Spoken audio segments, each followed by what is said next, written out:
后来，过来这件惊险的车祸发生伫南投的水里，一台重机车徛伫台16线的慢车道，和一台货车硬两过硬超车甲压着。这个骑士是当场刹车，伫涂骹拍滚下链。当时后壁有一台游览车拄好驶过来，加在游览车紧急打档挡有条，才无迎过这个骑士。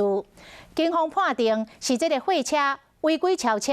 危险驾驶，当场开出着上悬3万多块的罚单，而且吊扣驾照3个月。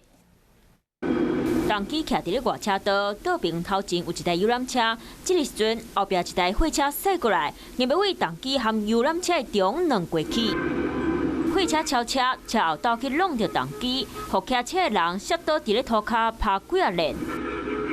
徛伫后壁的人一直饲喇叭，因为摔倒伫咧涂骹的民众，伫咧涂骹边几啊链，后壁阁有一台游览车要驶过来，游览车紧打档才无甲伊交回去。可不可以不要这样超车，很危险，你直接让切进去。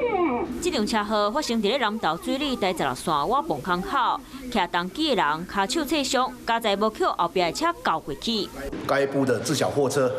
有迫近、逼车等等这些危险驾驶的一个行为。 那本分局也都依规定来举发在案。警察讲，货车有真侪违规，危险驾驶，当场禁止驶车，上济罚2万4；无依规定拍方向灯，上济罚3600；下过2条车路，上济罚1800；无依规定伫咧车身打指定标上济罚1800；全部的罚金上济罚31200，该吊扣牌照3个月。